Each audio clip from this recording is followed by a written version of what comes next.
बिस्मिल्लाहिर्रहमानिर्रहीम। अस्सलाम वालेकुम। इनसाइट्स विद उबैद भट्टी में आपको खुशामदीद। NA-75 डस्का के अंदर अप्रैल 10, 2021 को दोबारा से ज़मनी इंतखाब होने जा रहा है। इलेक्शन कमीशन ने इस दफ़ा बड़े सख्त किस्म के इंतज़ामात किए हैं। तफसील में जाने से पहले मैं आपको थोड़ा सा बैकग्राउंड बता देता हूँ इस हलके का कि यहाँ पे 8,23,000 से ज़्यादा रजिस्टर्ड वोटर हैं NA-75 के अंदर। इसके नीचे 2 सूबाई हलके आते हैं, उसके अंदर PP 42 सियालकोट 8 और PP 43 सियालकोट 9। इन दोनों हलकों के अंदर जो सूबाई सीटें हैं वहाँ पे मुस्लिम लीग नून जीती हुई है। और इससे पहले 19 फरवरी 2021 को वहाँ पे ज़मनी इंतखाब हुआ था, जो कि मुस्लिम लीग नून के MN पीर सैयद इफ्तिखार गिलानी जो कि 2018 में मुंतखब हुए थे, उनकी वफ़ात की वजह से वहाँ पे ज़मनी इलेक्शन हुआ और उनकी बेटी जो थी सैयदा नौशीन इफ्तिखार, उन्होंने ये इलेक्शन कंटेस्ट किया था।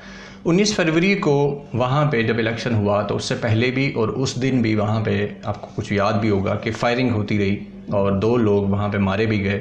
उनका ताल्लुक़ तहरीक इंसाफ से बताया जाता है और एक का ताल्लुक़ दूसरी जमात से था। तो सिचुएशन बड़ी अजीबो गरीब हो गई थी। फिर उसके बाद रात को रिज़ल्ट लेट हुआ और कुछ पोलिंग स्टेशन थे जो कि मशकूक हो गए, जिनमें 23 पोलिंग स्टेशन थे और सुबह 5 बजे के करीब उनका रिज़ल्ट RO के ऑफिस पहुंचा। उस वजह से बहुत ज़्यादा शकूक व शुबहात फैल गए और उसके बाद इलेक्शन कमीशन ने भी प्रेस रिलीज़ जारी की कि पुलिस कोऑपरेट नहीं कर रही, इंतज़ामिया कोऑपरेट नहीं कर रही और शक किया गया कि जी शायद ये रिज़ल्ट जो है उसको टेम्पर कर दिया गया। और बाद अज़ां चीज़ें सामने भी आई कि 14 पोलिंग स्टेशन जो थे वो टेम्पर किए गए थे। मुस्लिम लीग नून ने पहले कहा कि 23 पोलिंग स्टेशन जो हैं उन पर इलेक्शन हो, फिर 20 का कहा, वज़ीर-ए-आज़म ने कहा ठीक है जी 20 पे करवा लो। फिर इलेक्शन कमीशन ने वो रिज़ल्ट रोक दिया। हालांकि मुस्लिम लीग नून का मुतालबा था रिज़ल्ट जारी किया जाए, फिर बाद में कहा कि रोका जाए, फिर उसके बाद दरख्वास्त दी गई कि रीपोल करवाया जाए, फिर कहा गया कि जी पूरा जो हल्का है NA-75 वहाँ पे रीपोल करवाया जाए। इलेक्शन कमीशन ने तहकीकात की लेकिन तहकीकात मुकम्मल नहीं हुई थी। जैसे कि जो 14 पोलिंग स्टेशन के प्रिजाइडिंग अफसर गायब हुए थे उनसे तहकीकात प्रॉपर नहीं की गई थी। उससे पहले ही कह दिया गया कि जी पूरे हल्के के अंदर इलेक्शन होगा, जिस पर तहरीक इंसाफ के जो उम्मीदवार थे अली असद मली, अभी भी वही उम्मीदवार है, उन्होंने सुप्रीम कोर्ट में इलेक्शन कमीशन के इस फैसले को चैलेंज किया, जिस पर इलेक्शन कमीशन ने एक दफ़ा रीपोलिंग का जो फ़ैसला था इलेक्शन कमीशन का, सुप्रीम कोर्ट ने उसको कलअदम करार दे दिया और उस पर हेयरिंग हुई। इलेक्शन कमीशन ने उस वजह से जो दोबारा रीपोल की डेट थी उसको पहले 18 मार्च रखा था, फिर उसको एक्सटेंड करके 10 अप्रैल कर दिया था। फिर सुप्रीम कोर्ट में जब उसकी हेयरिंग हुई तो अप्रैल के स्टार्ट के अंदर सुप्रीम कोर्ट ने इस पर यह फ़ैसला दिया कि पूरे हलके के अंदर ही दोबारा इलेक्शन होगा, जैसा कि इलेक्शन कमीशन कह चुका है। तो अब दोबारा 10 अप्रैल 2021 को इलेक्शन होने जा रहा है। अब वहाँ पे 2018 के अंदर, बल्कि 19 फरवरी को रिज़ल्ट जो आया था, मैं थोड़ा सा वो भी बता दूँ आपको कि PTI ने 1,10,957 वोट लिए थे। ये गैर हतमी गैर सरकारी नताइज थे जो फॉर्म 45 की बुनियाद पर PTI या मीडिया जारी कर रहा था। उसके बाद PMLN को जो वोट मिले उसी दिन 19 फरवरी को वो थे 1,01,889 वोट, यानी कि तकरीबन को 9,000 के करीब, 9,500 के करीब ये लीड बन रही थी तहरीक इंसाफ की। और उसके बाद प्रिजाइडिंग अफसर जो थे वो गायब हो गए और जो प्रिजाइडिंग अफसर गायब हुए थे जिन पोलिंग स्टेशंस के, वो इलाका PTI का स्ट्रॉन्ग होल्ड था। उस पर शक ये किया गया कि PTI को हरवाने के लिए मुस्लिम लीग नून की तरफ से शायद ये कोई टैक्टिक खेला गया, जबकि जिन पोलिंग स्टेशंस पर फायरिंग होती रही, डस्का शहर का इलाका जो है वो मुस्लिम लीग नून का स्ट्रॉन्ग होल्ड है। तो उसके बारे में कहा गया कि फायरिंग करने वाले तहरीक इंसाफ के लोग थे। उन्होंने कोशिश ये की ताकि जो मुस्लिम लीग नून है उसका वोटर डर जाए और ज़्यादा बाहर ना निकले, तो उस पर यह बात की गई। हक़ाइक़ क्या हैं वो उस पर एक्चुअल तहकीकात हों तो फिर ही पता लगेगा कि वाकई को फ़र्क पड़ा या नहीं, लेकिन खैर ये एक इशू था। अब 2018 के अंदर जो वोट की रेशो थी मैं आपको वो बता दूं कि मुस्लिम लीग नून की तरफ से सैयद इफ्तिखार हुसैन शाह, ये बड़े पुराने उनके कैंडिडेट हैं मुस्लिम लीग नून के, और ये मुस्लिम लीग नून का ही स्ट्रॉन्ग होल्ड है। NA-75 डस्का का जो इलाका है, सूबाई सीटें भी नून लीग के पास हैं। उन्होंने 1,01,669 वोट लिए थे 2018 के अंदर, यानी टोटल 8,23,000 वोट्स में से 1,01,669 वोट लिए थे। 2013 में इसी सीट पर सैयद इफ्तिखार गिलानी ने, इफ्तिखार हुसैन शाह ने 1,17,000 वोट लिए थे, यानी 2018 में उनके वोट तकरीबन 16,000 या 17,000 वोट कम हो गए थे। अच्छा, 2013 के अंदर तहरीक इंसाफ जो है इसी सीट के ऊपर, बल्कि 2018 में पहले तहरीक इंसाफ की बात करते हैं, अली असद मली तहरीक इंसाफ की तरफ से इलेक्शन लड़े थे और उन्होंने 61,000 वोट लिए थे 2018 में इसी सीट से। और उनके मुकाबले में एक और था इंडिपेंडेंट कैंडिडेट उस्मान आबिद, जिसको तहरीक इंसाफ की टिकट नहीं मिली थी और वो उम्मीदवार था तहरीक इंसाफ की तरफ से कि टिकट मिले। पीर मदनी माँ के एक मशहूर गद्दी है, तो उनका ये बंदा है और उनकी सपोर्ट है, तो इस बंदे को 57,000 वोट मिले थे। यानी कि अगर ये लोग तब भी 2018 में इकट्ठे होते तो 61,000 प्लस 57,000 अगर आप मिलाएं तो ये वोट मुस्लिम लीग नून से कहीं ज़्यादा बनते हैं। तहरीक इंसाफ ये सीट जीत सकती थी, लेकिन खैर आपस का मसला था, नहीं जीत सके।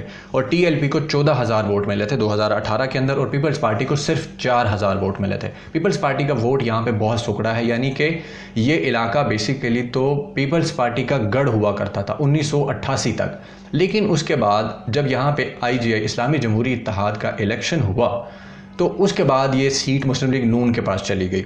अच्छा, 2013 के अंदर PMLQ की तरफ से अली हजरत मली उस वक्त PMLQ में थे, तो उनको 20,000 वोट मिले थे, जबकि तहरीक इंसाफ का कैंडिडेट था मिर्ज़ा अब्दुल कयूम, उसको 52,000 वोट मिले थे 2013 के अंदर भी।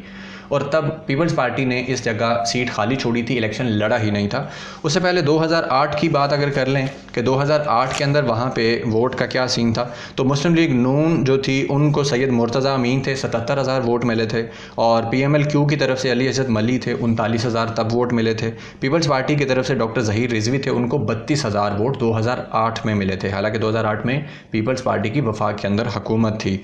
2002 के अंदर PMLQ की तरफ से अली हजरत मली ने ये सीट जीती थी 50,000 वोट लेकर, ये सीट उनके पास थी तब, और इस हल्के का तब नाम कुछ और था। उसके बाद पीपल्स पार्टी के कर्नल सुल्तान गुम्मन थे, 45,000 वोट उनको मिले थे, और PMLN की तरफ से उसका कर्नल जफ़र गिल थे, उनको 44,000 वोट मिले थे।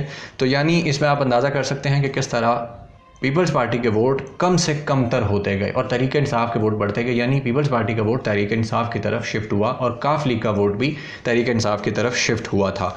अब बात कर लेते हैं कि 10 अप्रैल को वहाँ पे क्या होने जा रहा है। तो इस वक्त PTI के साथ जो इत्तेहादी हैं उनमें पीर मदनी का वही उस्मान आबिद और पीर मदनी ग्रुप है। तो इनके अगर वोट 2018 के देखे जाएं तो ये वोट तकरीबन 1,15,000 से भी ज़्यादा बनते हैं। उसके बाद एजाज़ भट्ट, वहाँ पे भट्ट बरादरी है पुराना डस्का की, उन्होंने भी तहरीक इंसाफ की हमायत का ऐलान कर दिया है, तो ये भी एक फैक्टर होगा। PTI की तरफ कंपेन वहाँ पर ज़ोरों शोर से जारी है। लेकिन एक चीज़ जहन में रखें कि इस वक्त 19 फरवरी को जो टर्नओवर था अब उससे भी कम टर्नओवर होगा, क्योंकि वोटर इस तरह नहीं निकलता। जिस तरह जो सिचुएशन हुई थी, बार बार वोटर निकालना इतना आसान नहीं होता, और अभी 1-1.5 महीने के वक्फे से दोबारा इलेक्शन हो रहा है, तो ऐसे बड़ा मुश्किल होता है। टर्नओवर कम होगा, लेकिन नून लीग और PTI का मुकाबला नेक टू नेक होगा। अच्छा, उसके बाद PMLN की तरफ से ये है कि PMLN खुद है इटसेल्फ, और उसके बाद JUI फे का इनके साथ इत्तेहाद है। वोट उनके शायद बहुत थोड़े हैं, चंद हज़ार भी नहीं होंगे। उसके बाद इनके साथ जमीयत अहले हदीस के कुछ वोट होंगे, वहाँ से भी चंद 100,000 वोट होंगे। और बाकी PDM का तो शराजा बिखर गया, तो PDM के जो बाकी वोट बनते हैं, पीपल्स पार्टी तो वैसे ना होने के बराबर है, 1,000-2,000 वोट होंगे मैक्सिमम, अगर हुए भी तो वो भी उनके साथ नहीं होंगे। लेकिन एक फैक्टर है कि हमजा शहबाज को जब से ज़मानत मिली, हमजा शहबाज इस हल्के के अंदर घूम फिर रहे हैं। उनकी कोई फुटेज मीडिया पर नहीं आई, क्योंकि अगर फुटेज आती तो इलेक्शन कमीशन नोटिस ले लेता, इसलिए वो रात को वहाँ पर जाते हैं, अंधेरे के अंदर फुटेज बनाने से मना कर दिया जाता है। हमजा शहबाज और उनके साथ उनका जो सूबाई सीट के ऊपर PP 42-8 से ज़िशान रफ़ीक वहाँ का MPA है, और हमजा का राइट हैंड कहा जाता है, वो भी उनके साथ है। उसके बाद मुस्लिम लीग नून ने अपनी सोशल मीडिया टीम वहाँ पे पहुँचा दी है, ताकि पूरा माहौल बना के रखा जाए इलेक्शन जीतने के लिए। तो हमजा शहबाज वहाँ पे जिस तरह एक्टिव हैं कि रातों को वहाँ पे जाते हैं, वापस आ जाते हैं, और जो सिचुएशन है, तो इस वक्त सिचुएशन काफ़ी जो है वो सख्त होगी। अब इलेक्शन कमीशन ने क्या इंतज़ाम किए हैं उसके हवाले से बात कर लेते हैं कि उन्होंने 19 फरवरी से सबक सीखते हुए, अब कल क्या होता है ये तो बाद में पता लगेगा आने वाले दिन में ही कि क्या सीन होता है। वो पहले की तरह प्रेस रिलीज जारी करते हैं या क्या करते हैं, नून लीग की हिमायत होती है या किसकी होती है। लेकिन इस वक्त इलेक्शन कमीशन ने स्पेशल मॉनिटरिंग टीम्स बना दी हैं। वो 7 से 9 टीमें हैं जो कि पूरे हल्के को मॉनिटर करेंगी, और अब सारा मीडिया की भी नज़र होगी, जो 19 फरवरी को हुआ था उस वजह से, और बड़ा इस वक्त ये हाईफाई हल्का बन चुका है। उसके बाद RTS रिज़ल्ट ट्रांसमिशन सिस्टम भी वहाँ पे पहुँचा दिया गया है, उससे रिज़ल्ट की ट्रांसमिशन होगी ताकि रिज़ल्ट लेट ना हो। हालांकि इस रिज़ल्ट को 2018 में कुछ कुव्वतों ने बिठा दिया था ताकि इलेक्शन मशकूक हो।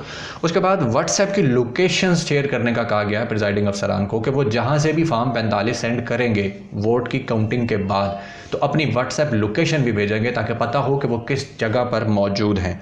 उसके बाद 400 के करीब रेंजर्स एहलकार हैं, वो पोलिंग स्टेशन के करीब मौजूद होंगे। रेंजर्स वहाँ पे होगी, फ़ौज अभी भी नहीं बुलाई गई, और हालांकि कहा गया था सुप्रीम कोर्ट में भी कि फ़ौज जब होती है तो बड़ा इलेक्शन अच्छा होता है। उसके बाद 4,000 के करीब पुलिस एहलकार और अफसरान वहाँ पे ड्यूटी देंगे, जिनमें RPO गुजरावाला जो हैं उनकी भी ड्यूटी होगी, DPO सियालकोट की होगी, फिर SPs वहाँ पे होंगे, DSPs होंगे, SHOs होंगे, सब इंस्पेक्टर और बहुत सारे पुलिस कांस्टेबल एहलकार वहाँ पे ड्यूटी देंगे।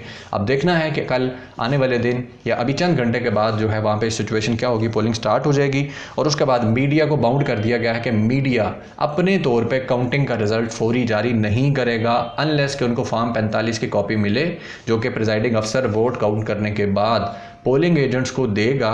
उसके बाद मीडिया उस फॉर्म 45 की बुनियाद पर रिजल्ट जो है उसको जारी करेगा, ताकि लोगों में कन्फ्यूजन ना फैले। क्योंकि 19 फरवरी को भी ARY ने एक चवल ये मारी थी, मैं चवल इसलिए कह रहा हूँ, सॉरी टू से, क्योंकि वो चवल ही थी जिस वजह से बहुत ज़्यादा कन्फ्यूजन क्रिएट हुई थी कि उन्होंने 1 लाख बल्कि 1.5 लाख से ज़्यादा जो है वो वोट उनको बना दिए थे कि जी PMLN जो है वो लेके जीत गई है, और मरीम नवाज़ के ट्वीट से वो उसको उठाया गया था। तो इस वजह से ये बड़ा अच्छा इंतज़ाम लग रहा है अभी तक। बाकी ये तो पोलिंग स्टार्ट होगी और उसके बाद एंड होगी, फिर काउंटिंग होगी, तो फिर पता चलेगा सिचुएशन क्या होती है और क्या कुछ बनता है। और ग्राउंड सिचुएशन तो बहुत टफ है, नेक टू नेक मुकाबला है, और जैसे ही कुछ चीज़ें मज़ीद सामने आएंगी वो भी मैं आपके सामने रखूँगा। अब तक तो उम्मीद यही की जा रही है कि तहरीक इंसाफ कुछ मार्जिन पे है, जबकि कुछ हल्कों के मुताबिक PMLN कुछ मार्जिन पे है, मतलब कि नेक टू नेक मुकाबला है। तो देखते हैं कि इन दोनों में से कौन जीता है और कौन बाद में ये कहता है कि हमारे साथ धांधली हुई है या शोर बचता है कि क्या हुआ है, वो आने वाला वक्त जल्द बता देगा। अब तक के लिए इतना ही। अपना बहुत सारा ख्याल रखिएगा। अल्लाह हाफ़िज़।